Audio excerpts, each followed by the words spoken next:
Hi, everybody. Welcome to the next edition of Miras's webinar series, this one on empowering leadership in aged care. This is a topic, the last one of the year, but topic very close to my heart. Good afternoon, wherever you are. Good morning if you're in Queensland. Really looking forward to a good discussion. We've got a great panel with us as well.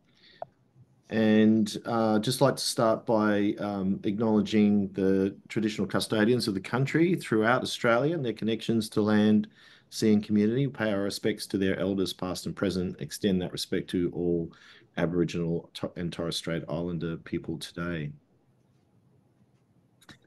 A reminder, of course, that these 1 hour sessions do qualify for CPD points for those who collect them, and 1 point. So make sure that you add it to your log.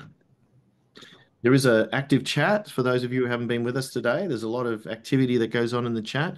Please feel free to ask questions and make comments as we go through. We are monitoring the chat. There will be people in there answering questions if they can. And at the end of the session, if we have time, we will be raising some of the themes and some of the questions from the chat and maybe putting it to the panel. So please make sure you put the information or ask any questions in the chat. We do go back and look over that after every webinar to give us ideas for what to do next. So normal agenda, we'll talk about some survey findings. Of course, we polled you all as you came in or registered for the webinar, and we've got some interesting questions just to start us off. Then we're going to go to the panel and ask our first question, which is about what's brought them to here on leadership. Then we're going to hear from Mandy Lipschitz, who's our Chief People Officer here at Miras and has a wealth of experience in both HR and leadership, and runs all of our leadership programs and works with our clients. And so we're going to get some takeaways, hopefully, from you, some things to think about. Then we're going to go back to the panel and really think about the future and where they're going with their organizations and what we think the sector really should be thinking about in terms of leadership. From my point of view, the reason that this is so close to my heart is I was running a workshop quite a few months ago, probably nearly a year ago now, and it was about governance at the board level and what the board might need to look like in 2030. We ran a webinar about that earlier in the year if you want to go back and have a look at it. But what sort of governance is required? And one of the issues that somebody raised was not just that we have an aging population around the world, but even in Australia, and how that's driving the dynamics of the sector, but we have an aging workforce. And there are a lot of people, when you look around, the ACPA conference from a couple of weeks ago, lots of young people, but there's a lot of the leadership in our industry are getting to that point where in the next 10 years, they're probably going to be thinking about retiring. And so the question really came up in that discussion, what is the sector doing? Are we doing enough about really making sure that the leaders that are coming through our sector over the next 10 years will be ready to take on the challenges? And there are so many challenges in the sector. I don't have to tell you that. So that's why leadership is so important. We've been speaking to a lot of people about leadership lately because we've started a new partnership with an organization I'll talk to a bit later, Hello Coach, really looking at trying to solve this problem and bring real practical tools and real practical services to the industry, to the sector that they can use. But we've been talking to so many people in the industry, and most of them have a great sort of HR strategy. They know what they're trying to do. Obviously, workforce is an enormously important part of our sector, and both the strengths and the weaknesses of our sector. And so it's very topical, but almost universally, everybody is doing something about it, but almost universally, everybody feels like they're not doing enough. So that takes us to this first question. The aged care sector requires a more structured approach to develop emerging leaders and retaining experienced ones. And look at that response. Strongly agree or agree, 94%. It's extraordinary. So almost unanimously, the industry agrees that this is an extremely important issue. Where does it fit in with our issues, though, is a really interesting question, because it's all about limited resources and limited time. The current budget allocation for leadership development in my organization is adequate. So look at the strongly agree there, 7%. That's 7% our industry feels strongly that the budget allocation is adequate. And I think that this really correlates quite strongly. And there's 167 responses here, but that would probably represent over 100, probably more than like 120 or 30 organizations. So that's a really interesting snapshot of where the sector is. So not sure. So definitely disagree and strongly disagree. There's a third of the industry who know that they're not doing enough. But there's 38% who are not sure. And our experience with these polls is that not sure doesn't mean I'm in between. Not sure means I'm waiting to see. I think that I need to think about it more to make a decision. So there's a lot of uncertainty and a lot of agreement that there's not enough being done. Less than a third of the industry feels like they agree that they're getting this right so far. So, which of these is the most important to your organization regarding leadership? So, this is planting a few seeds around what you know what we've found most people talk about when they talk about leadership. Succession planning is very, very important. Not only is that building future leaders, but because of the change in the industry and the volatility in the industry and the fatigue in the industry and the need for such resilience in this sector, succession planning is so important. And if you're doing it right, it can really save you. And if you're not doing it right, it can really catch you out. So not surprised that one's there, but 2% individually. Managing people was quite a big one. A lot of people come up with technical skills. A lot of people rise up the ranks. Mandy will talk a little bit about that later. Rising up with technical skills, but are they developing the people management skills that they need? Resilience is really important, and autonomy. The idea that we work on a store manager model. We have these facilities where the management of that facility, particularly if you're a multi-site organization, so much autonomy and so much power and so much responsibility rests on the shoulders of the management of that facility to make compliance decisions, to cost decisions, culture decisions, clinical care and health and outcomes decisions. Really, really important that we have very, very strong leaders. So across those four, not surprising that overwhelmingly everybody thinks that all of those things are very important. And I think all of those things are very important. Really interested in the chat to hear what you guys think. So, like I said, I'm hosting today, and Mandy's here with us. Victoria Mills is the CEO and founder of Hello Coach. She can't be with us today, unfortunately. She was taken very ill this week, but hopefully in the future we'll bring more information about that from her. She's a very experienced coach and is now doing some really great work in the sector. So before we get to there, think we need to go and see our panel. Let's meet our panel. Donna, Michael, Nicole, thank you so much for taking the time to be with us this late in the year. I'm sure you're all busy. Donna, in fact, is on leave right now. So thank you particularly for taking time out to join us. But what I'd like to just chat to you quickly about now is, or hear from you is, where's your journey been, up to this point? In your organization? What does leadership mean in your organization? What do you feel like you've been successful at so far, or what are the things that you've found more difficult in trying to develop leaders and nurture leaders in your organization? Donna, do you want to start?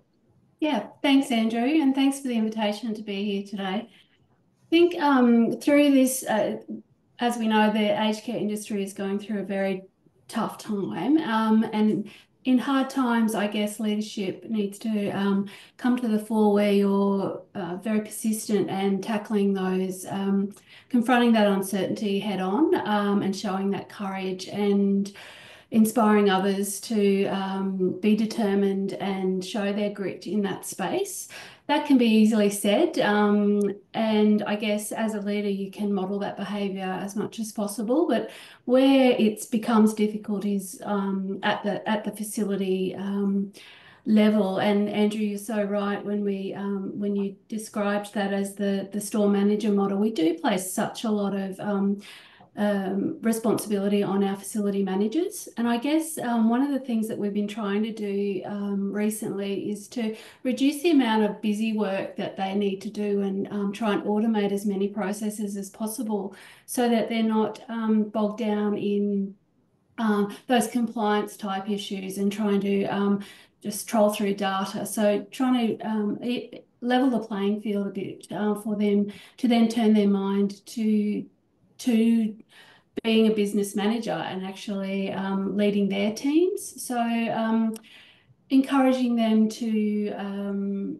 provide an empathetic, supportive environment to work on that psychological safety, but also for their own growth to develop a community of practice and a network so that they have a level of support so that they can be in a growth mindset rather than be bogged down in the everyday, day-to-day of the business. But I think one of the other things we've been trying very hard to do is just recognise their achievements and recognise the achievements of us as a business. Not so much in the reward space as tokenistic type of rewards, but really just trying to, at the point in time and as close to the event as possible, reward with, for instance, we, and I know it sounds really cheesy, but it's worked really well, is when we've been meeting our monthly KPIs around reporting in compliance, for instance. We've been just sending a sponge cake out to the team. They share that at morning tea, and I know that sounds really quite corny, but it has worked to treat people love just receiving something that they wouldn't normally have gone out and got for themselves, and they feel as though they've achieved something. So that's been working really well for us recently, and I guess just saying thank you, Austin, is something that we're finding is really valuable to keeping that morale and that motivation going, and keeping people wanting to not necessarily give more, but give their best every time they turn up. Yeah, and I think there's some really interesting points in there. I'd love to see if the sponge cake becomes becomes a part of the vernacular. So that's a sponge cake event right there. That's whether that becomes something in your organization. But I Yeah. think for me, leadership is about leading by example, and listening and learning. What you said about being a constant learner and being open to new learning is such an important part of coaching as well as as leading. But also that point about giving them more time. I know that over my career, it's really obvious that when you get very busy and very stressed, that it's the niceties that disappear. It's that extra minute that you need. It's the communication that goes, the extra time it takes to be more careful with speaking to people or disseminating information. Or that's the bit that gets cut out when you're busy. And so trying to give them back some of that time to take the time to coach, to take the time to listen, to take the time to communicate is a really important thing. And don't get me started on automation. You know how I feel about that. That's a big part of the next few years. Thanks so much for those thoughts, Michael. What about you? Yeah, thank you, Andrew. And again, thank you for the invitation. From our perspective, I suppose I'll go back to COVID, which was a very tough time for everyone. And for us, there's a bit of silver lining attached to that as well. What it did highlight to us to get through COVID, which we did, and our staff were absolutely wonderful. Leadership was the absolute key. I suppose, reinforcing what Donna was saying.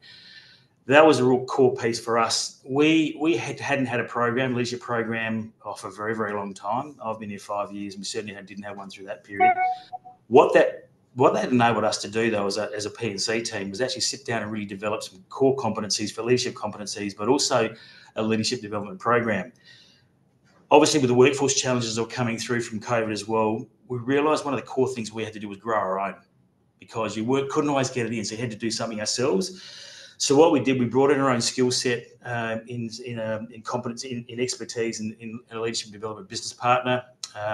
So we developed our own program. We're actually running that ourselves, and I'm pleased to say that over the last 18 months, we've put 180 people through that so far. We've just had a first lot of graduations over the last couple of weeks, which has been absolutely brilliant.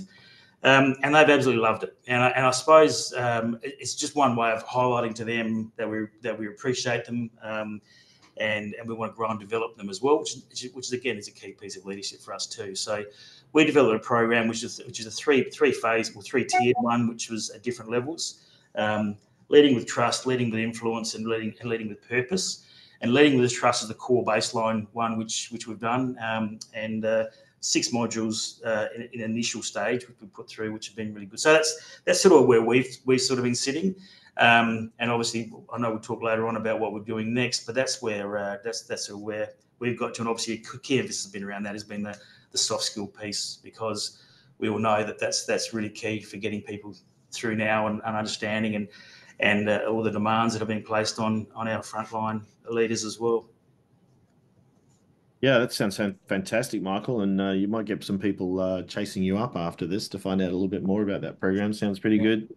But it's also it's not just the store manager, isn't it? It's leadership at every level, and that's become a bit of a cliche. You know, everyone's a leader and that sort of thing. But you think about our sector and how unique it is, and the store manager sort of concept is one of them. But also the amount of frontline interaction that staff have with families, with doctors coming in and out, with different sort of specializations and things like that. There is a lot of sort of dynamic, management that happens on a almost moment to moment, day to day basis.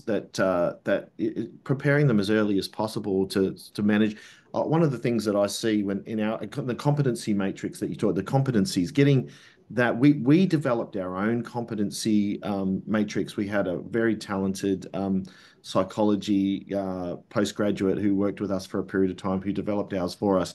Really lovely piece of work.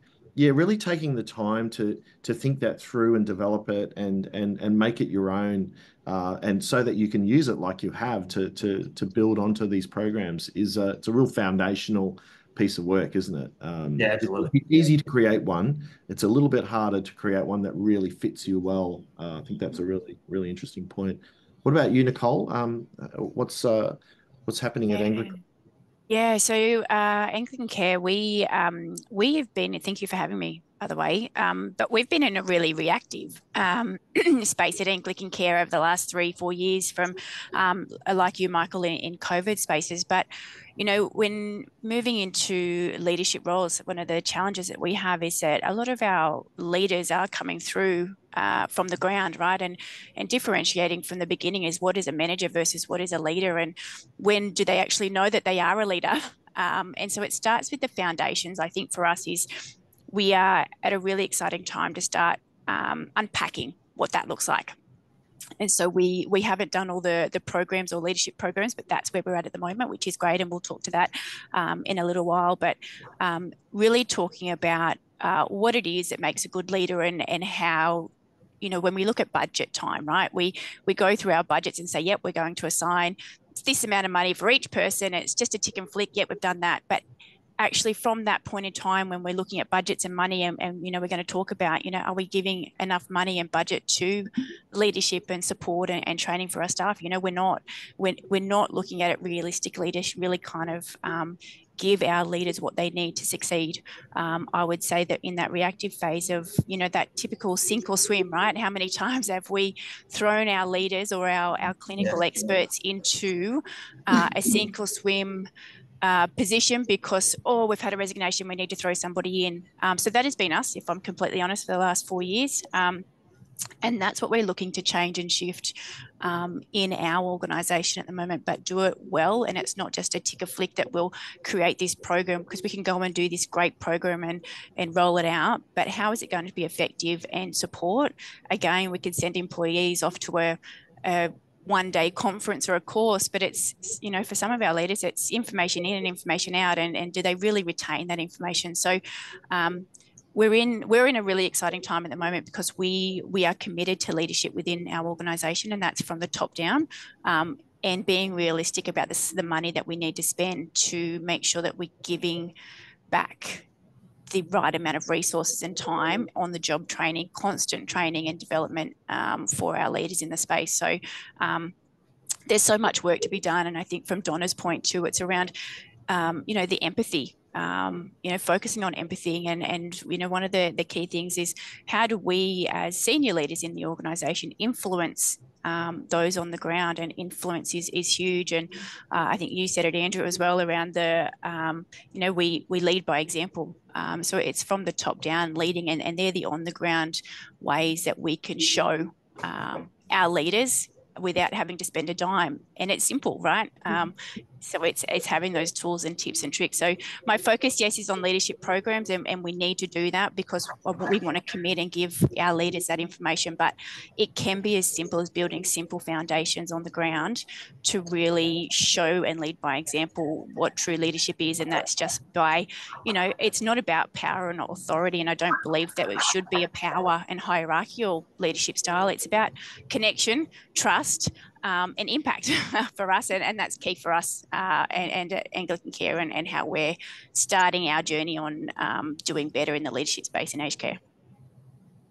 Yeah, it's funny that that empathy word starts becoming a bit of a theme, but in a sector where most shifts are defined by what went wrong rather probably than what went right. In those moments when things are difficult, like how well do people work together? How well do people mobilize and feel well led to solve a problem and get what needs to get done? Because it gets done, but it's sometimes it's how it gets done that's more important than the outcome.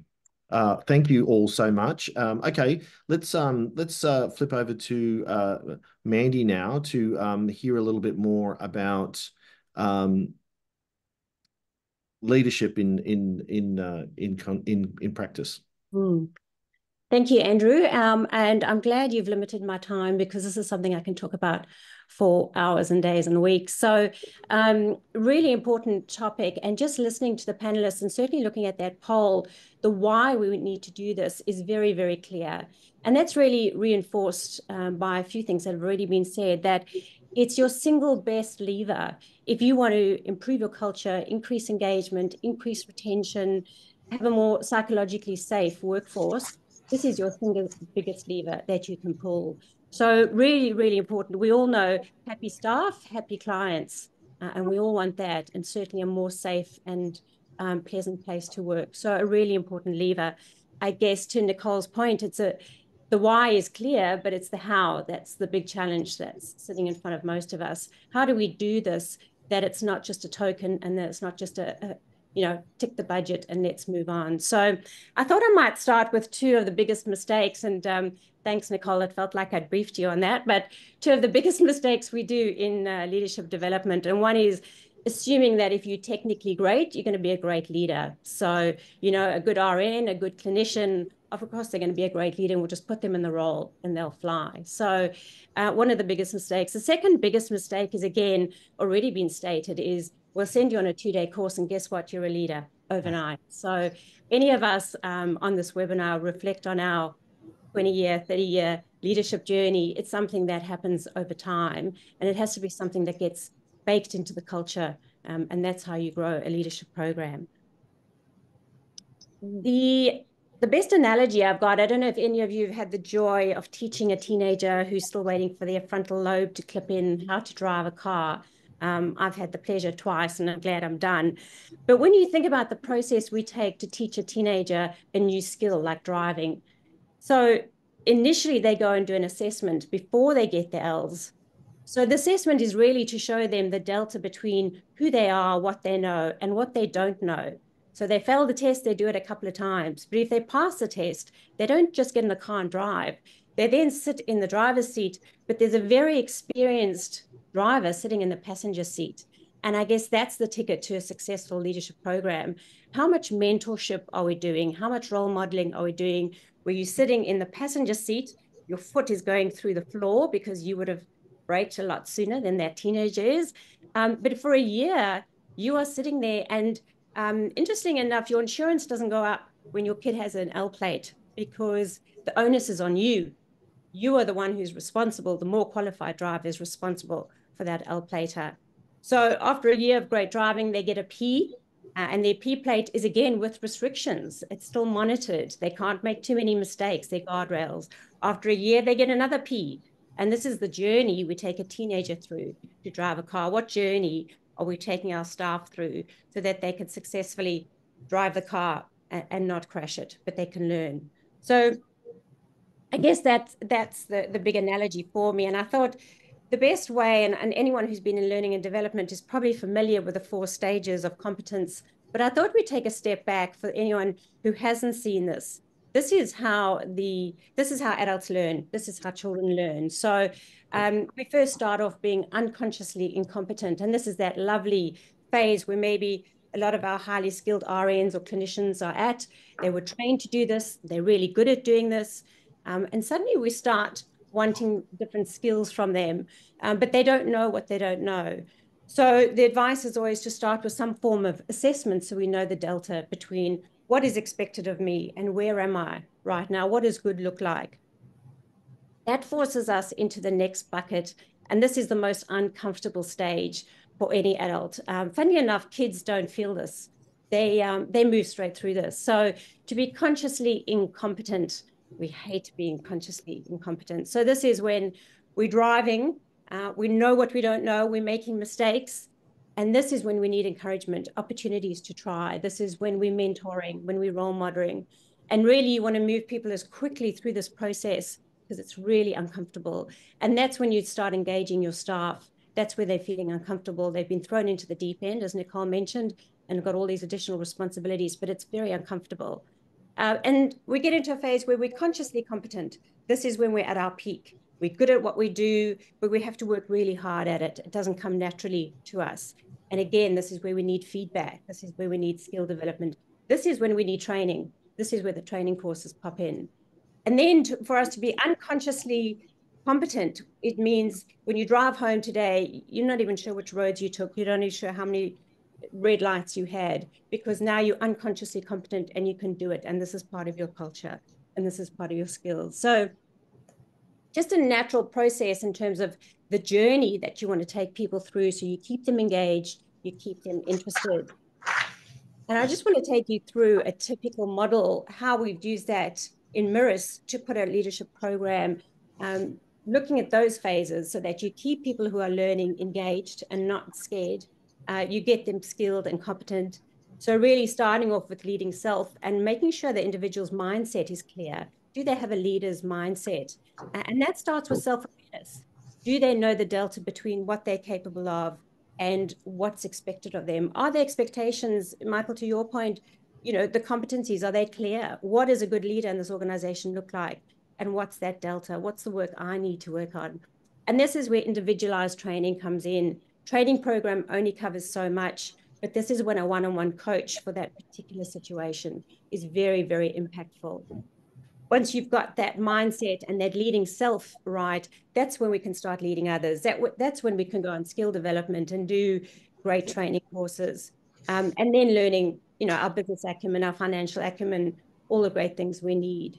And really the final block on the end are the things that get forgotten in a program.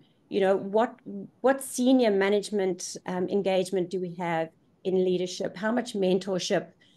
So making sure that individual has an opportunity on the job to learn and be mentored and have someone sitting in the passenger seat giving them that guidance. How much of that do we bake in to our leadership programs? So just a little snapshot, but really the emphasis is on that 4th box. How much of that on-the-job training are we giving and on-the-job learning? How much time are we giving to it? How much, are we allowing people to make mistakes and learn from that and share from that? And are we allowing those people who are in the emerging leader category to stand up and represent your organization or stand up and represent their teams as a leader?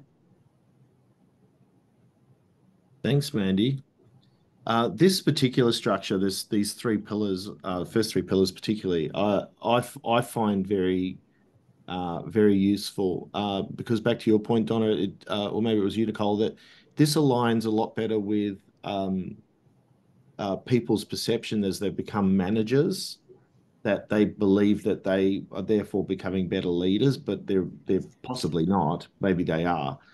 But I think this is so universally true, and I've used it so many times to explain to some people the difference between management and leadership, that we all start with this leading self. We all start as an individual cog in the wheel, part of some sort of a team. And the thing that we need to come to terms with is, are we doing a good job? So that lead, the responsibility for doing a good job, and everyone's seen the people that are good and the people that are not good. In there, they've developed some sort of a leading self a mindset. Um, and then when you go to leading others into this team management, when you're then responsible for others, that's a very different kind of mentality. And I think a lot of what we've talked about around empathy and things like that, that also comes into that to that level, because now you've got to put yourself in other people's shoes. I think something I think about a lot is am I looking at it from their perspective? Am I treating that person like I want to be treated, or like I would have wanted to be treated um, when I was in their shoes? But I think this last one, particularly as a CEO, a lot of my direct reports are obviously senior people. Leading business is one of the really hard leaps to make, I've found, because you naturally have to come up through some functional discipline. You've come up through HR, or you've come up through finance, or you've come up through clinical, you've come up through operation. Somehow you've come up the chain to become a more senior person. And leading business is really about letting go of what brought you here and thinking about yourself as part of a bigger team, and what the whole organization needs, not just what your team needs, or trying to think of the business more widely, and trying to feel responsible and feel accountable um, for all of the business, not just for your part of the business. And certainly when I'm developing management teams or leaders in the businesses I've been in, that's really the it's not that it's hard, but it's the one that really takes the most explaining, that the difference between being a great being great yourself, being a great manager and leading a team and being loved for that, and then stepping into a level where you need to take off your individual hat and start thinking about the business as a whole and your responsibility for that. So I do love this leadership structure. It's not telling you anything more about how to do it, really, but it's definitely a great construct for how people move through their careers into different leadership styles or needs. And yeah, I love that a lot. Uh, right, back to you guys, because you're the ones that really matter. So, where Thanks. to from here? I really want to know what you guys are thinking about doing going forward in your organization. What more can you do? What more is there to be done? But also, what does that mean for the sector? Where is the need for the sector to really get on board with this and start talking about it more? Certainly in the conversations I've had, and I've had many about this, particularly looking at your Hello Coach. I've come and spoke to many of you about this, because I really want to understand what the industry, what the sector needs to move the needle on this. We all agree that it's important, and we all probably agree that we're not doing as much as we could or should. So yeah, how are you tackling that in your own organizations, and what do you think the sector can learn, or what do you think the sector needs to think about to move the needle on this in the future? So why don't we go backwards? Nicole, you go first. Yeah, perfect. Thank you. So I think for us and where we're at is, like I said, budget it plays a huge part. We know that the struggles and challenges from care minutes and, aged care and where we're at. So trying to find budget for that learning and development is one of those things where it always kind of gets put on the back burner, and can we afford it? Can we not afford it? But it needs to be priority. Again, around that cultural fit, we need to, my goal is that, if I was to lead and coach and develop people within our organization to become better leaders, and then they were to leave us within 5 years into a bigger, better job promotion, we've done a really good job in that space, and we're sharing that leadership. And it's not being greedy, and it's about the person. And that's what our focus is, and what we need to be focusing on, and sharing the love across the industry, I think, rather than working in our silos to agree. Although we are all competitors, I think that it does need to be a more collaborative approach and working closer together as an industry in this space. I've spoken about the culture and some of those key things with influencing and building on our foundations and getting the foundations right.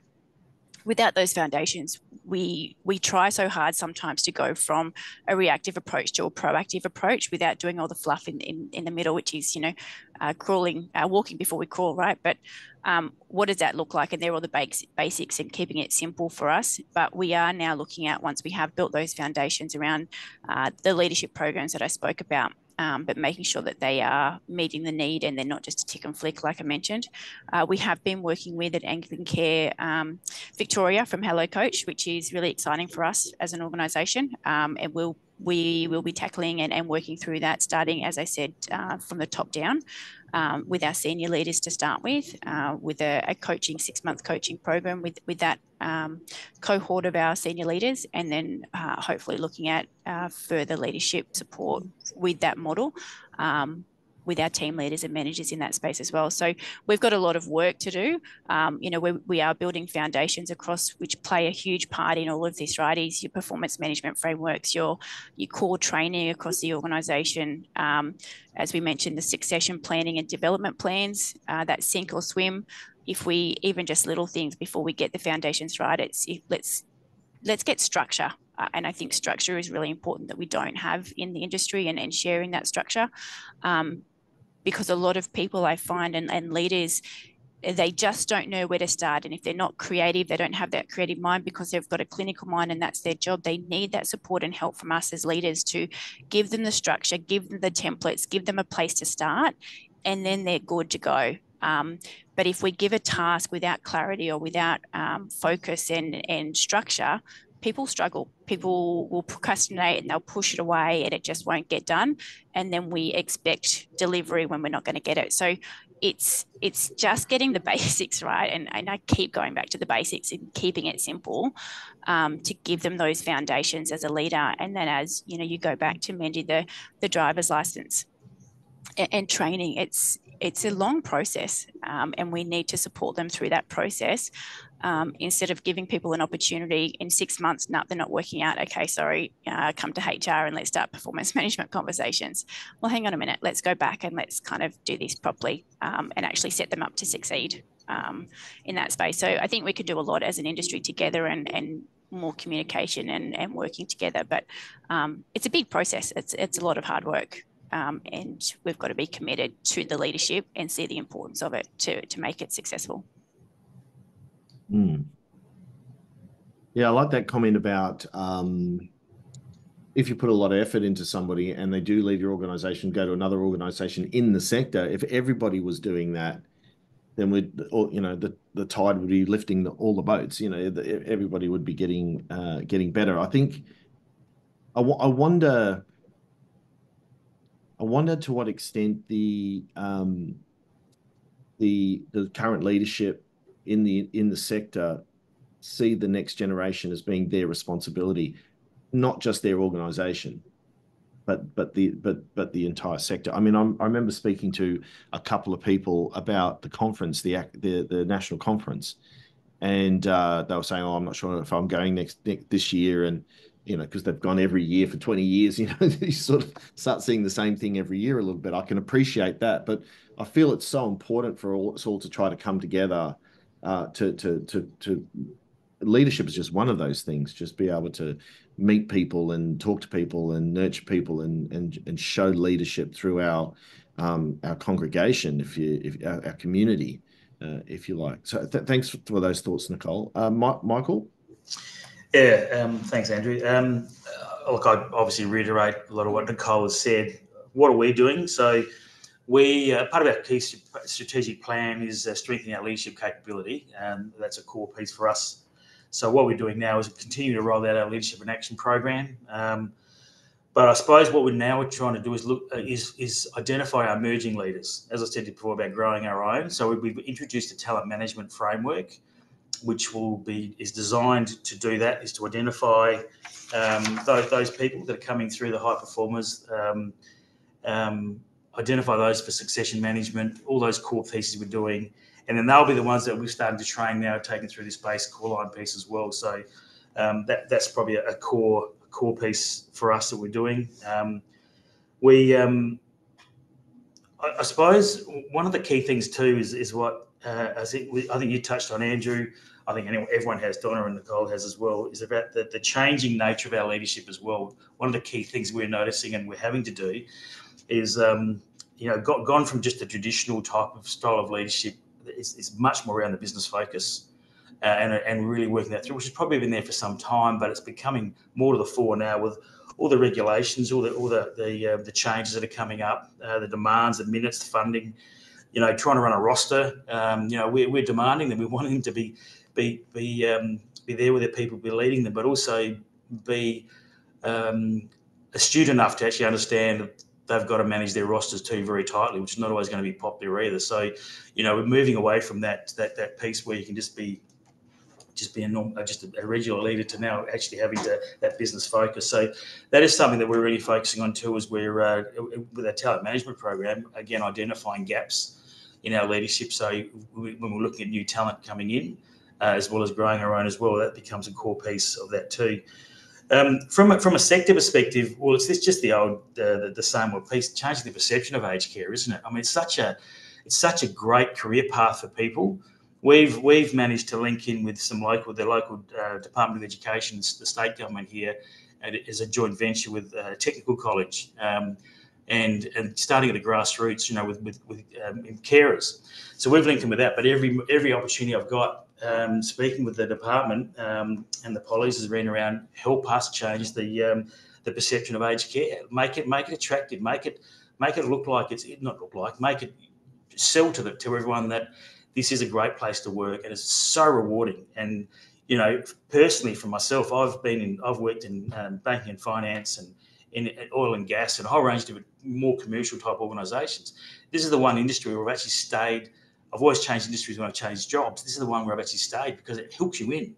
There is a great reward in it, and I'd like that to be really promoted. With our latest, we did our own EVP developed our own EVP, and we promoted that online through our Be the Difference campaign. When we ran that ad, it's not just promoting Southern Cross Care, it's actually promoting the industry. We deliberately went down that pathway. So what is it like to be the difference be the difference in the sector? And we deliberately did that. Of course, at the end it says, be the difference, join Southern Cross Care, but it was also to promote the industry as well. So that's the biggest piece for me is around that is we need the government to help us rather than being a political football. We want them to actually help us, I think, do that. Getting back to Nicole's point, working together is a really core piece. I agree. If we can develop leaders and they go on and grow and go somewhere else, then I think that's a win. As much as it's going to cause pain for us to backfill in succession, that's an absolute win for us as well. And you get great reward from that. And I'm fortunate we've got our own little group here, even though we're competitors, exec people and culture group here in SA, which has been really, really positive around that. And we share a lot of stuff together, and we're sort of trying to I suppose, create a bit of a focus around what we can all do to try and promote as well. So I'm probably rambling a little bit there, Andrew, sorry, but that's sort of some of the... No, not at all. That we're, the other key thing too is, purses are tight, right, for us. One of the core things we're also trying to do is really introduce a more coaching philosophy, which goes to the heart of probably what you're talking about here, Andrew. But across the board for all of our leaders here, you can build your workforce capability just by taking on a coaching philosophy for our leaders. Now, not everyone can be a coach, but there's an approach you can take when you are helping staff or dealing with problem solving, etc. How you can do that as well. So we're slowly but surely introducing that as a concept as well, albeit not as a core thing to say, hey, this is what we're doing. Just introducing that through the phasing process as well. So, yeah. Yeah, I really like that, Michael. And one of the things that we changed in our organisation a while ago, and I do take this back from my Big 4 days, but the idea that the team you're in, the manager you're in, tends to be the biggest influence of you, your coach, if you like. But but really this idea of having another coach, allowing people to take another coach in the organization. And obviously that becomes dependent on people's capacity and that sort of thing. But if there was some formality or some structure to allowing people to take a second coach, making HR aware of it, just so that you can manage it not getting out of control. But it really starts opening up that coaching culture where now some breaks people's mold. There's this paradigm that no, I report to you, you're my coach. No, you could be coached by other people, or you could have a coaching relationship, however informal, with other people that made it permissible for you to step outside and catch up with other people and talk about development and stuff like that. That's even within the structure of the organization. That's a very powerful thing. It does. In my experience, it does need to be. It needs a little bit of structure and to be managed, but it really starts to break down those ideas that who you report to is the only person you can speak to. What about you, Donna, and Churches of Christ? Where are you looking to go forward, and what do you think the implications for the sector are? So I think as far as the sector goes, I think we're all equally as paralysed by compliance and adherence to standards and accreditation and all those other things that we have to do to maintain our approved provider status. That we could be better at that in a collaborative sense and network a whole heap more and share ideas and share our resources and our tools, etc. And then advocate to government, because no one can lead effectively if they don't have the necessary systems, tools and technologies to do their job correctly. So as a sector as a whole, I think that's one of the biggest pieces we need to advocate for, is more assistance in that space to get those systems, tools and technologies right for us to move forward, particularly into the new world as things progressing, support at home and the new standards, etc. So that can take a lot of brain space around away from people doing that customer service bit, that client focused piece of the work that we know is so necessary. And then as Churches of Christ, we've just been embarking on a big succession planning piece, particularly for our residential aged care services. And I think for me, one of my biggest learnings was that I've been making some fairly large assumptions around what people in those facilities may want to do. And particularly when you look at the hierarchies in the clinical sense, and I was assuming that all care managers wanted to become a facility manager, which is very untrue. And so looking outside what that succession planning needs to be, and particularly given that the standards now, whilst clinical care is extremely important, covers a whole other range of things. So looking outside the actual clinical sphere for our next level of facility manager or leadership, and particularly into the hospitality world where customer service focus is so important.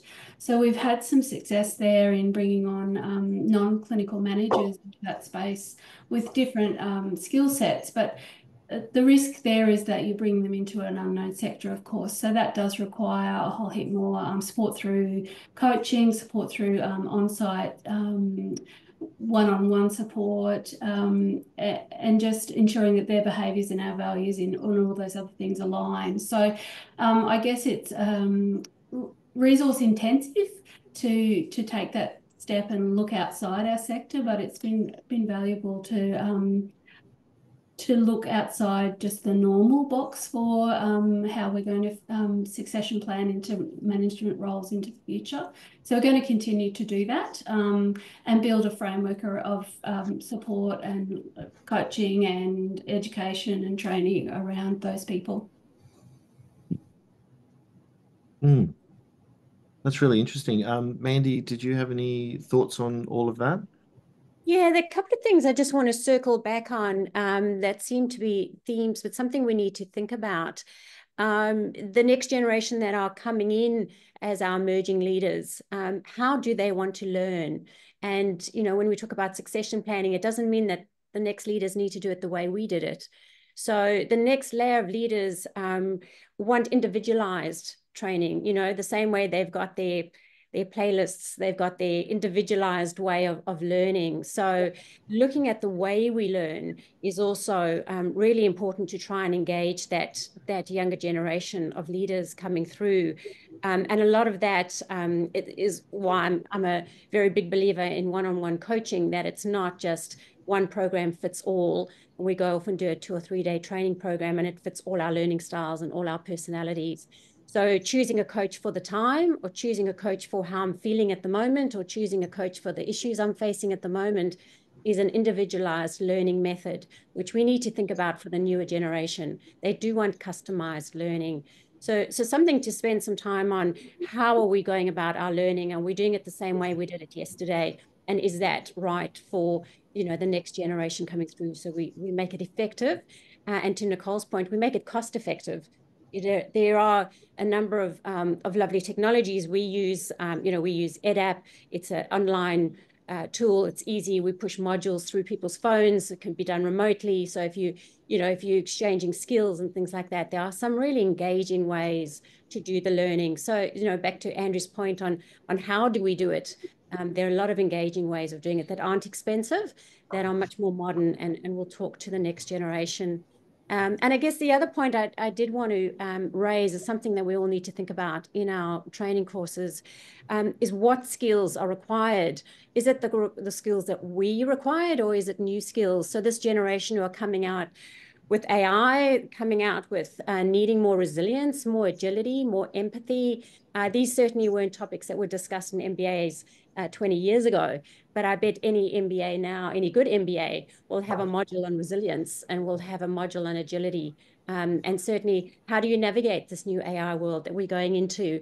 So it's, again, not necessarily skill set we've got yet we are determining what the learning looks like for the next generation. So thinking about what we're training, how we're training is going to be as important as putting money and time to it to make sure that it's effective and that it's cost effective, but also, their time to competency. How quickly can we take someone from unconsciously incompetent to unconsciously competent? That time to competency is really where your return on investment comes.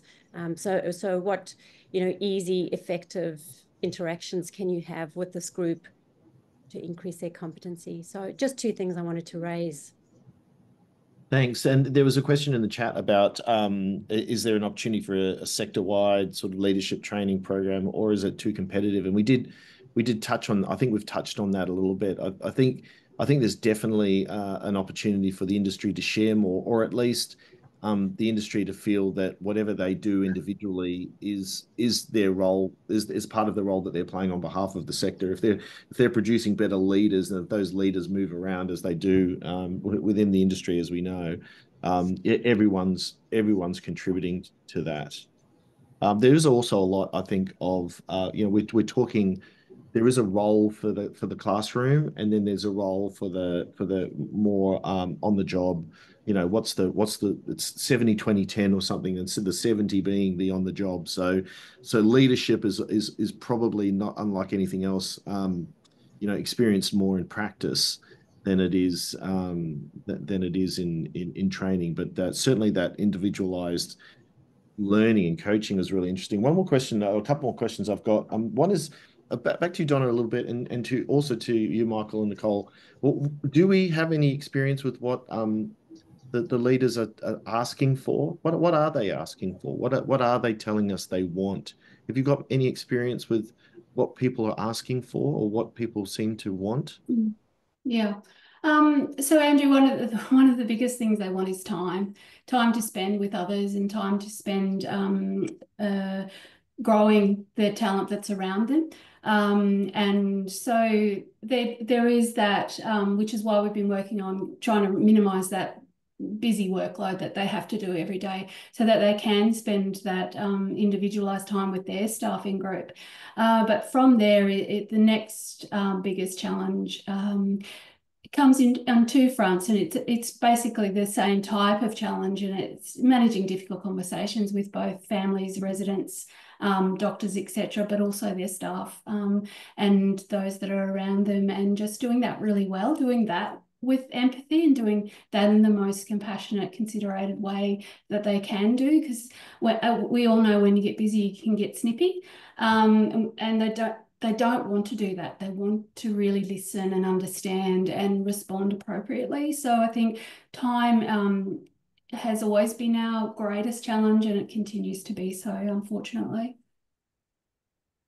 Yeah, I Yeah. think, I think from us, it's what I see is I think our leaders want the trust to do their jobs and do it well. And how do we build that trust? And it's, around that decision making and accountability piece that, we're holding them accountable. They just want the clarity from senior leaders to go and do their jobs, and know what they have to do and how to do it, and having that trust in that space. So again, that cultural, behavioural pieces where we focus on. And peer support, does Yeah, that come into that? definitely the peer-to-peer support, and that mentoring around, senior leaders coming together and giving people the time, allowing people to have thinking time, which is, Donna, your point of having that time, getting everyone out of that reactive zone, because we know when we're reactive, we can make mistakes and get consumed by the chaos. So it's pulling out and making time to have that thinking time to be more proactive in our spaces with our leaders. I think adding to both what Donna and Nicole said, for us, it's being able to fail safe. That trust about failing safe. So, historically, our organisations, I'm not sure, I can't speak for Donna and Nicole, but you fail once and you go, you're gone. So we're trying to create that environment, and they're asking for this environment where they can actually they can do what they can do it, and then if they do fail, it's a learning. It's actually not a fail. It's only a fail if you don't learn from it, as far as I'm concerned. So it's a learning from there. So doing that was a really key piece, which means we're putting the trust into them, and they're, I suppose, then they're returning that trust to us as well. So that's a core. Hence why our first level of leading is trust. And it's our first how we frame that as well. So yeah, it's such an important thing. There's a really great piece of psychology around performance zone versus learning zone. So quite often when we're in a high pressure business, everyone's expected to always be in that performance zone when everything always matters. Everything they do always matters. You never get a chance to be in that learning zone where you have an opportunity to fail or fail safe, like you put it. And yeah, it's certainly something we used to think about a lot. You mentioned banking and finance. I used to think about a lot there where, you couldn't make any mistakes ever. And yeah, you definitely, that is not conducive to people learning.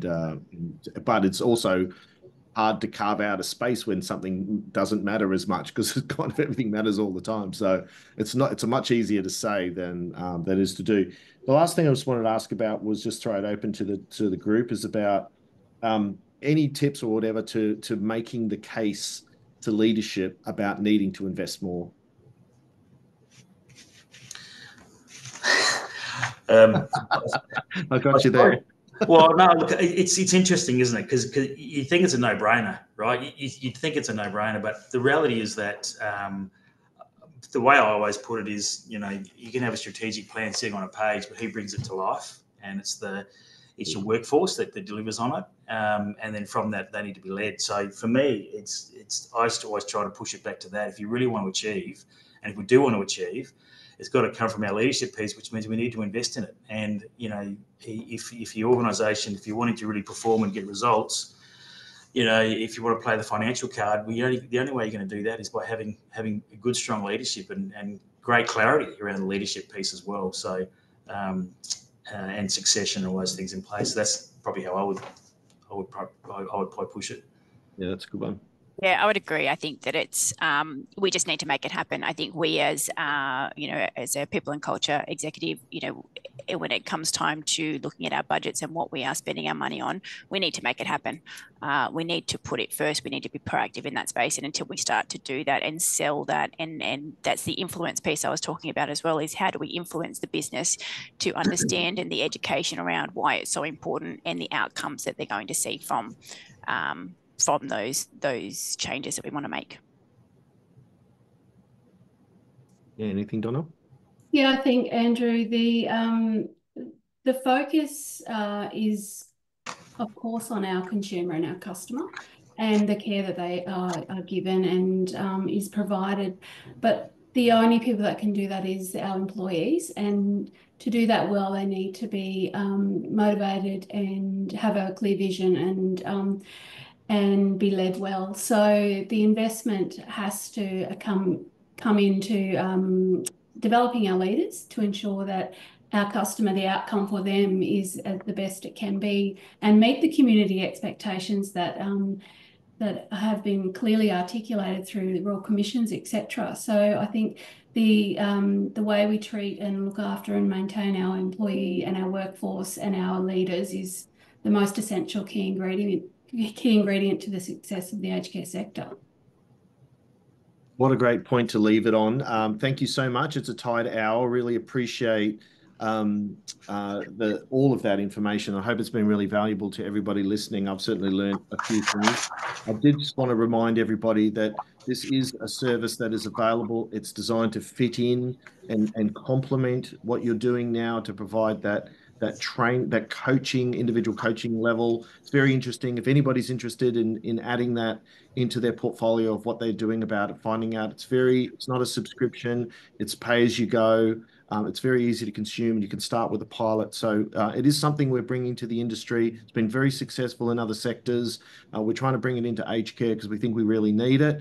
And so if you want to find out more about it, scan the code. Obviously, no obligation or anything like that.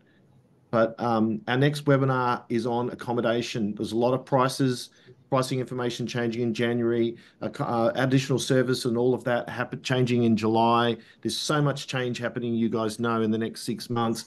But non-care revenue is such an important focus. Get your accommodation right. There are free accommodation reports for each of your facilities available. Get in contact with us. Get the information you need. Start looking at this part of your business. It's critical because everyone is going to be changing it. So not just you looking at yours, but watching how everybody else is changing theirs is going to be a really big part of 2025. And we will be talking about that on the 27th of February. So please join us there for our first webinar for the new year. Thank you all so much for joining us today.